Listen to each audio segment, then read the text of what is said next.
મુંબઈમાં છેલ્લા 24 કલાકની અંદર જબરદસ્ત વરસાદ આવ્યો છે। ઘણી બધી ટ્રેન એના કારણે રદ કરવી પડી છે।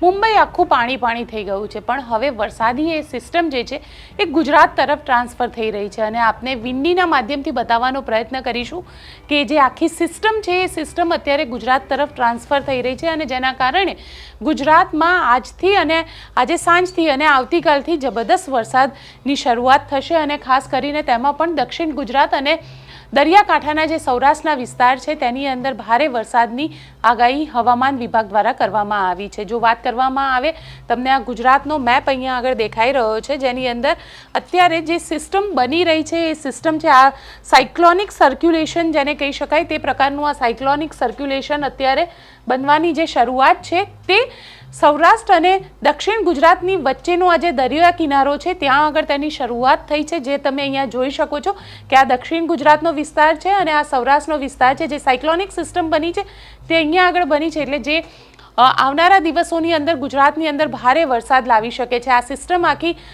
ગુજરાતના જે સૌરાષ્ટ્રના દરિયા કિનારાનો વિસ્તાર છે ત્યાં આગળ આ સિસ્ટમ અત્યારે બની રહી છે અને તેના કારણે ત્યાં ભારે હવા ચાલવી, વરસાદ આવવો આ બધું અહીંયા સૌરાષ્ટ્રની અંદર આપણને જોવા મળશે આવનારા 2 થી 3 દિવસની અંદર। અને હવામાન વિભાગનું જો માનીએ તો જે બંગાળની ખાડીની અંદર સિસ્ટમ બની હતી એટલે કે બંગાળની ખાડી જે આ સાઈડ આવે છે, આ બંગાળની ખાડીમાં જે સિસ્ટમ બની હતી એ સિસ્ટમ ધીરે ધીરે મૂવ થઈ અને અત્યારે મધ્ય ગુજરાત તરફ પહોંચી છે અને જે મૂવમેન્ટના કારણે મધ્ય ગુજરાત ઉપર જે વોલમાર્ક પ્રેશર બનેલું હતું તે હવે ધીરે ધીરે આવનારા, કારણ કે આ જે સિસ્ટમ બનેલી છે આ સિસ્ટમ જે ગુજરાતના અરબી સમુદ્રના કિનારે બનેલી છે એ સિસ્ટમ 3 થી 4 દિવસ એની અસર રહેશે। ત્યાં સુધીમાં આ જે મધ્ય પ્રદેશ ઉપર બનેલી સિસ્ટમ છે તેની મૂવમેન્ટ જે છે એ ગુજરાત તરફ થઈ જશે અને તેના જ કારણે ગુજરાતમાં સળંગ લગભગ 6-7 દિવસ સુધી સારો એવો વરસાદ જે છે તે વરસી શકે છે। વિંડીના માધ્યમથી થઈ ગયું। તમને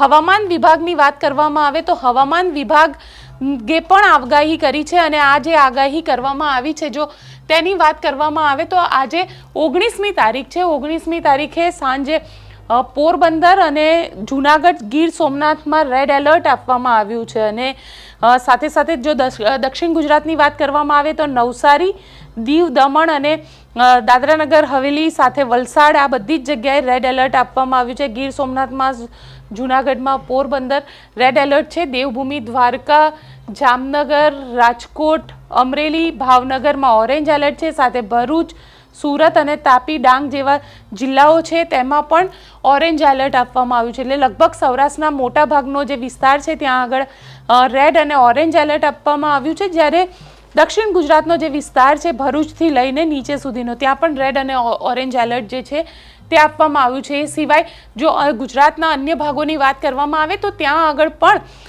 જે છૂટાછવાયા સ્થાનો પર વરસાદ વરસી શકે છે। એટલે જે યલો સિમ્બોલ તમે જોઈ શકો છો જેમાં કચ્છનો વિસ્તાર હોય, બનાસકાંઠા, પાટણ, મહેસાણા, કારણ કે કચ્છમાં આ વખતે વરસાદ ખૂબ ઓછો અત્યાર સુધી જોવા મળ્યો છે, બનાસકાંઠામાં પણ ઓછો વરસાદ છે। તેવી રીતે જો વાત કરવામાં આવે અમદાવાદ, ખેડા આ બધો જે મધ્ય ગુજરાતનો આખો વિસ્તાર છે, મધ્ય ગુજરાતના વિસ્તારની અંદર વરસાદ થયો છે પણ જે પ્રમાણે વરસાદ સિઝનનો થવો જોઈએ તે પ્રમાણેનો નથી થયો। એટલે તે સારા સમાચાર એક છે કે અહીંયા પણ છૂટાછવાયા સ્થાનો પર વરસાદ વરસી શકે છે।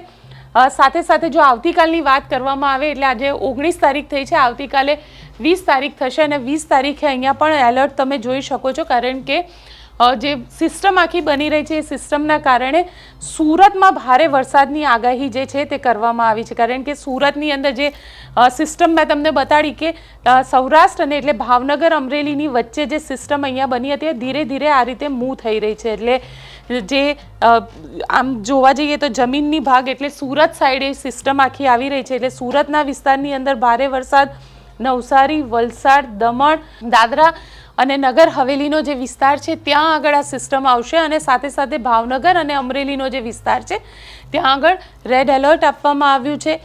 દક્ષિણ મેં તમને કીધું એમ સૌરાષ્ટ્રના જે વિસ્તાર છે દરિયાકાંઠાના વિસ્તાર તેમાં દેવભૂમિ, દ્વારકા, પોરબંદર, જૂનાગઢ, ગીર સોમનાથ, દાહોદ, પંચમહાલ, વડોદરા, છોટાઉદેપુર, નર્મદા, તાપી, ડાંગ, ભરૂચ આ બધા વિસ્તારની અંદર ઓરેન્જ એલર્ટ આપવામાં આવ્યું છે. એટલે આવતીકાલનો દિવસ પણ એવું કહી શકાય કે ઘણા બધા વિસ્તારની અંદર સારો એવો વરસાદ થશે. આ ઉપરાંત ગુજરાતના અન્ય ભાગોની અંદર છૂટાછવાયા સ્થાનો પર વરસાદ વરસી શકે છે. એટલે જે રીતે હવામાન વિભાગ અત્યારે કહી રહ્યું છે, પરેશ ગોસ્વામીને આપણે સાંભળી લઈએ, કારણ કે પરેશ ગોસ્વામીએ પણ આગાહી કરેલી છે કે આવનારા 3 થી 4 દિવસ જે આખી સિસ્ટમ બની રહી છે, અને ખાસ કરીને દરિયાની અંદર અરબી સમુદ્રમાં જે સિસ્ટમ બની છે અને બંગાળની ખાડીમાં જે સિસ્ટમ બની હતી, એ સિસ્ટમ અત્યારે મધ્યપ્રદેશ પહોંચી છે અને ધીરે ધીરે આવનારા 2 થી 3 દિવસમાં ગુજરાત તરફ આવશે. એટલે આ જે અત્યારે અરબી સમુદ્રની સિસ્ટમ છે, જે સાયક્લોનિક સિસ્ટમ બનેલી છે, તેના કારણે ખાસ કરીને ભાવનગર, અમરેલી, સુરત, નવસારી, વલસાડ જેવો જે વિસ્તાર છે, દક્ષિણ ગુજરાત અને સૌરાષ્ટ્રના અમરેલી અને ભાવનગરનો વિસ્તાર, ત્યાં આગળ સારો એવો વરસાદ વરસી શકે છે. એટલે કે ભારે વરસાદની આગાહી આપી છે અને અમુક એવા વિસ્તાર છે જ્યાં અતિવૃષ્ટિ પણ થઈ શકે છે. પરેશ ગોસ્વામીને સાંભળીએ. સિસ્ટમની વાત કરવાની છે. એ સિસ્ટમ અત્યારે જે બંગાળની ખાડીની સિસ્ટમ આવી રહી છે, એ અત્યારે મધ્યપ્રદેશ ઉપર પહોંચી ચૂકી છે. એના આઉટર ક્લાઉડ છે એ ગુજરાત ઉપરથી અત્યારે પસાર થઈ રહ્યા છે, જેને કારણે 2 દિવસથી વરસાદ પણ પડી રહ્યો છે. પણ આ સિસ્ટમ છે એ અત્યારે લો પ્રેશરમાં પરિવર્તિત થઈ છે. એટલે જે સિસ્ટમ છે એ મહારાષ્ટ્ર પહોંચી અને લો પ્રેશર બનવાનું હતું, એ થોડીક વહેલી મધ્યપ્રદેશ ઉપર પહોંચીને લો પ્રેશર બની ગયું છે. એટલે આ લો પ્રેશર છે એ હવે ધીમે ધીમે ઉત્તર પશ્ચિમ દિશામાં આગળ વધી રહ્યું છે. ખાસ કરીને મહારાષ્ટ્ર નજીક પહોંચે એટલે હજુ પણ આ લો પ્રેશર મજબૂત બનીને વેલમાર્ક લો પ્રેશર બનશે. એટલે ખાસ કરીને આવનારા 2 દિવસ છે, જેમાં 19-20 તારીખની અંદર મુંબઈથી ખૂબ ખરાબ સમાચાર આવી શકે છે. મુંબઈની અંદર ભારેથી અતિ ભારે અને અતિ તીવ્ર વરસાદ જોવા મળે તેવી શક્યતાઓ છે. મુંબઈના દ્રશ્ય છે એ લગભગ આવનારા 2 દિવસની અંદર ગુજરાતના અને દેશના સમાચારોની અંદર મુખ્ય હેડલાઇન બની શકે એવા સમાચારો હોઈ શકે છે. એટલે મુંબઈવાસીઓએ ખાસ સાવચેતી રાખવી. કોઈ ડરવાની જરૂર નથી, પણ સાવધાની, સાવચેતી રાખવી એ આપણા બધાના હિતમાં હોય છે. મુંબઈની હાલત ખરાબ થાય એ પ્રકારના વરસાદોની સંભાવનાઓ આવનારા 2 દિવસની અંદર જોવા મળી રહી છે. હવે વાત કરવાની છે જે ગુજરાતની આ સિસ્ટમ છે, આમ તો ગુજરાત ઉપર થઈને પસાર થવાની છે, અને એમાં પણ ખાસ કરીને જે ચોમાસું ધરી છે અત્યારે ખૂબ દક્ષિણ તરફ આવી ચૂકી છે. અને અત્યારે ચોમાસું ધરી છે એ નલિયા, માંડવી, કંડલા થઈ અને ભુજના દક્ષિણ ભાગો ઉપર થઈ અને સુરેન્દ્રનગર અને અમદાવાદની વચ્ચેથી પસાર થઈ રહી છે. ને એ ચોમાસું ધરી છે અત્યારે બંગાળની ખાડી સુધી જઈ રહી છે. એટલે ઘણા સમય પછી આવો સંયોગ બન્યો છે. આ વધુ વરસાદ માટેનો સંયોગ ગણી શકાય છે. એટલે આ સિસ્ટમ છે એ દક્ષિણ ગુજરાત અને સૌરાષ્ટ્ર ઉપર થઈને પસાર થશે. એટલે ખાસ કરીને જે પ્રકારે વરસાદો પડવાના છે એની વાત કરવા જઈએ તો દક્ષિણ ગુજરાતની અંદર પણ લગભગ અતિ ભારે વરસાદ પડશે. એ સુરત, વલસાડ, નવસારી, વાપી, બિલીમોરા અને ડાંગ જેવા વિસ્તારો છે, ત્યાં 12 થી 15 ઇંચ વરસાદ પણ પડી શકે. એકલ દોકલ સેન્ટરમાં એનાથી પણ વધારે વરસાદ પડી શકે. એવી રીતે સૌરાષ્ટ્રની અંદર બોટાદના પૂર્વ ભાગો હોય, ભાવનગર, અમરેલી, ગીર સોમનાથ ને જૂનાગઢ, એની અંદર પણ 10 ઇંચ અથવા તો તેનાથી વધારે વરસાદ આ રાઉન્ડની અંદર જોવા મળી શકે છે. અને એ સાથે પશ્ચિમ સૌરાષ્ટ્રમાં પણ એકંદરે સારો વરસાદ જોવા મળશે. દ્વારકા, જામનગર, પોરબંદર આ તમામ વિસ્તારોમાં પણ 5 ઇંચ કરતાં વધારે 8-10 ઇંચ સુધીના વરસાદો સંભવ છે. મોરબી, સુરેન્દ્રનગર અને રાજકોટ જિલ્લો છે તેમાં પણ એવરેજ લગભગ 3 થી લઈને 5 ઇંચ ને 1-2 સેન્ટરમાં 5 ઇંચ કરતાં વધારે વરસાદ વરસી શકે છે. ત્યાર સાથે આપણે વાત કરવાની છે કચ્છની. કચ્છ જિલ્લાની અંદર જોકે હજુ કંઈ ખાસ વરસાદનું પરફોર્મન્સ નથી, પણ આ સિસ્ટમ પસાર થશે એટલે 24 તારીખ સુધીમાં કચ્છ જિલ્લાની અંદર પણ 1 થી 3 ઇંચ સુધીના વરસાદો પડશે. 1-2 સેન્ટરની અંદર 3 ઇંચ કરતાં વધારે. કચ્છ જિલ્લો વિસ્તારની દ્રષ્ટિએ ખૂબ મોટો છે. ખાસ કરીને ખડીર વિસ્તાર હોય, બન્ની વિસ્તાર છે, આ વિસ્તારોમાં વરસાદનું પ્રમાણ ખૂબ ઓછું છે. એ મિત્રોએ હવે ચિંતા કરવાની જરૂર નથી. એના માટે પણ આ એક સારા સમાચાર છે. આ રાઉન્ડની અંદર એ વિસ્તારમાં પણ વરસાદ આવશે. પછી વાગડ વિસ્તાર હશે, અથવા તો જે નખત્રાણાવાળો વિસ્તાર છે, મુન્દ્રા, કંડલા, માંડવી, ગાંધીધામ, નલિયા, તમામ વિસ્તારોની અંદર સારા વરસાદોની શક્યતાઓ હાલ દેખાઈ રહી છે. મધ્ય ગુજરાતની અંદર વિરમગામ હોય, ગાંધીનગર, અમદાવાદ, કપડવંજ, આણંદ, નડિયાદ, વડોદરા આ તમામ વિસ્તારોની અંદર પણ એવરેજ 1 થી લઈને 3-4 ઇંચ સુધીના વરસાદો વરસે તેવી શક્યતાઓ દેખાઈ રહી છે. ઉત્તર ગુજરાતની અંદર વાવ, થરાદ, બનાસકાંઠા, પાટણ, મહેસાણા, સાબરકાંઠા, અરવલ્લી જેવા વિસ્તારો છે એમાં પણ એવરેજ લગભગ ઓછામાં ઓછો 2 ઇંચ અને બાકી 3-4 ઇંચ સુધીના વરસાદો ઓલ ઓવર ઉત્તર ગુજરાતમાં જોવા મળશે. એટલે ઉત્તર ગુજરાતમાં પણ બહુ કોઈ મિત્રોએ ચિંતા કરવાની જરૂર નથી. મધ્યપ્રદેશ બોર્ડર લાગુ વિસ્તારમાં થોડુંક તીવ્રતા વધારે જોવા મળશે.